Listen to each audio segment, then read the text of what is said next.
Hello everyone, अस्सलाम वालेकुम। I am Abdullah and you are watching English with Abdullah। मैं उम्मीद करता हूँ कि आप सारे अच्छे होंगे, ठीक ठाक होंगे और खैर खैरियत से होंगे। और डियर स्टूडेंट्स गाइस, आज का जो हमारा टॉपिक है वो फ्यूचर परफेक्ट कॉन्टिन्यूअस के हवाले से है।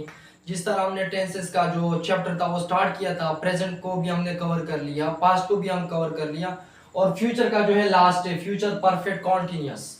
हमने प्रेजेंट परफेक्ट कॉन्टिन्यूअस को भी स्टडी किया और पास्ट परफेक्ट कॉन्टिन्यूअस को भी स्टडी किया। तो ये है हमारा फ्यूचर परफेक्ट कॉन्टिन्यूअस। इसमें हम देखेंगे कि इसकी पहचान क्या है, इसकी उर्दू में पहचान क्या है, इसकी आइडेंटिफिकेशन क्या है और इसकी जो है फार्मूलेशन क्या है, किस तरह हम इसको लिखेंगे, किस तरह सेंटेंस में इसको पुट करेंगे, पहले क्या लिखेंगे, इसमें क्या चीज़ें आ जाती हैं। तो ये सारे सब कुछ मैं डिस्कस कर चुका हूँ और एट द एंड जो है इसके एग्जाम्पल्स के ऊपर भी बात करेंगे ताकि और भी क्लियर हो जाए एग्जाम्पल से। तो आज का टेंस है future perfect continuous. Future perfect continuous जिस तरह हमने फ्यूचर कॉन्टिन्यूअस में पढ़ा, फ्यूचर कंटिन्यूअस में तकरीबन रहा होगा, रही होगी, रहे होंगे, तो इसमें सेम वही है, रहा होगा, रही होगी, रहे होंगे। अब जिस तरह मैं फ्यूचर परफेक्ट और फ्यूचर कंटिन्यूअस में मैंने पढ़ाया कि अगर मैं कहूँ कि वो आपका इंतज़ार कर रहा होगा, वो बच्चे ग्राउंड में खेल रहे होंगे, वो नाश्ता कर रहे होंगे। अब जितने भी सेंटेंसेस मैंने यूज किए, जितने भी सेंटेंसेस मैंने इस्तेमाल किए, सारे सेंटेंस के एंड में रहा होगा, रही होगी, रहे होंगे आ रहे हैं। इसमें भी वही है, इसमें बस जस्ट फर्क ये है कि इसमें हम क्या करते हैं, इसमें हम टाइम का जिक्र करते हैं कि वो 5 घंटों से हमारा इंतजार कर रहा होगा, वो 2 घंटे से नाश्ता कर रहे होंगे, सुबह से बच्चे ग्राउंड में खेल रहे होंगे। बस डिफरेंस ये है कि उसमें हम टाइम का जिक्र नहीं करते और इसमें थोड़ा सा हम टाइम को जो है मेंशन करते हैं।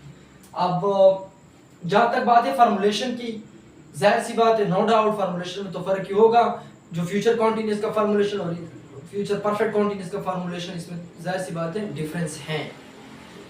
क्या करना है, सबसे पहले सब्जेक्ट लगाना है, उसके बाद विल हैव बीन, सब्जेक्ट के साथ विल हैव बीन। जिस तरह प्रेजेंट परफेक्ट में हम सब्जेक्ट के साथ हैज बीन लगाते थे, हैव बीन लगाते थे, इसी तरह पास्ट परफेक्ट में, फिर पास्ट परफेक्ट कॉन्टिन्यूअस में हैड बीन, तकरीबन हम इस तरह ये इस्तेमाल करते थे। तो यहाँ पे क्या करना, subject will have been, will के साथ हैव बीन होगा, उसके बाद वर्ब की फॉर्म कौन सी होगी, आईएनजी फॉर्म होगी और उसके साथ साथ अदर वर्ड, और एट द एंड जो है सीन्स या फार का इस्तेमाल करेंगे। सीन्स और फार के बारे में ऑलरेडी बता चुका हूँ और इंशाल्लाह मैं कोशिश करूंगा कि इसके सीन्स और फार के हवाले से लेक्चर अपलोड करूंगा ताकि वो डाउट भी क्लियर हो जाए कि सीन्स का भी इस्तेमाल करना है, फार का भी इस्तेमाल करना है।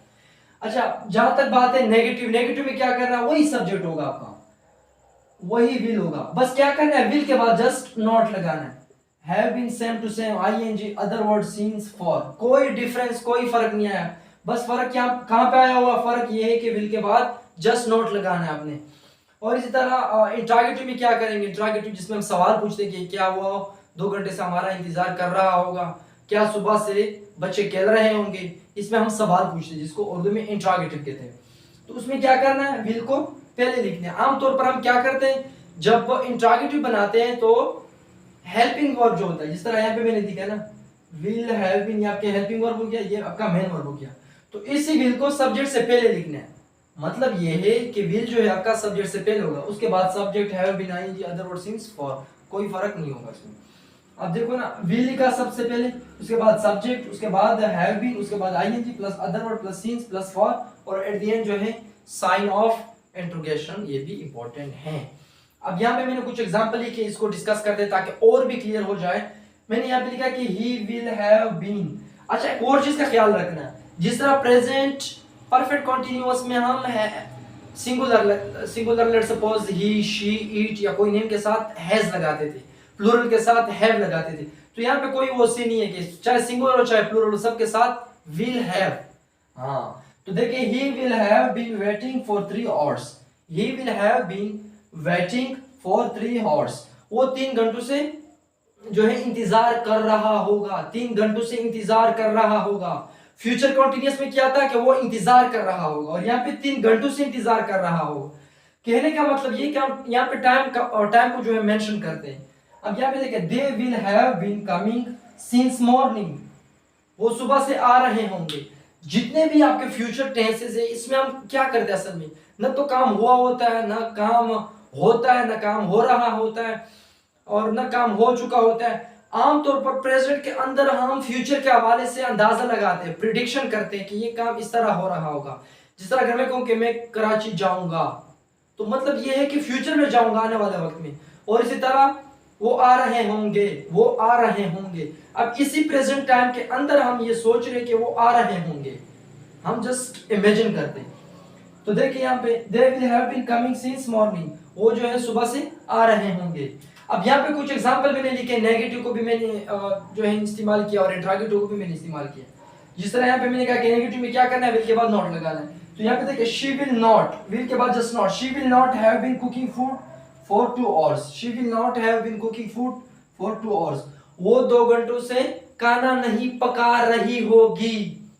अब इंट्रोगेटिव को देखें, जिस तरह मैंने कहा कि विल को, ये आपका सब्जेक्ट है, सब्जेक्ट से पहले आपका विल होगा। Will you have been learning English since 2023, will वो सब्जेक्ट से पहले, will you have been learning और तो आईएनजी होगा, इंग्लिश सिंस 2023 और द एंड जो है साइन ऑफ इंट्रोगेशन, जिसको सवालिया निशान कहते हैं, ये इंपॉर्टेंट होता है।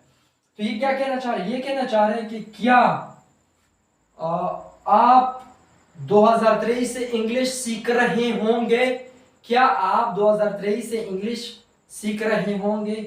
अब यहाँ पे जितने भी मैंने सेंटेंसेस लिखे, just you know to tell you something or to teach you something about the tenses, to teach you about the its formulation, its structure and its example। तो बस ये इसके फॉर्मुलेशन है, ये इसका पहचान है यहाँ पे जो मैंने उर्दू में लिखा है, और ये इस फॉर्मुलेशन है। नेगेटिव के बारे में बताया, पॉजिटिव के बारे में, इंट्रोगेटिव के बारे में, और यहाँ पे मैंने कुछ एग्जांपल लिखे। तो आप लोग भी कोशिश करें, इसके ऊपर प्रैक्टिस करें। अगर कोई भी डाउट हो इस टॉपिक के हवाले से तो आप कमेंट सेक्शन में कमेंट कर सकते हैं। वहां पे कमेंट सेक्शन में कमेंट करके इंशाल्लाह मैं कोशिश करूंगा कि मैं आप लोगों को रिप्लाई दूंगा। तो मेरे ख्याल से आज के लिए बस इतना ही काफी। मिलते हैं अगले लेक्चर में। टिल देन टेक केयर, अल्लाह हाफिज, थैंक यू सो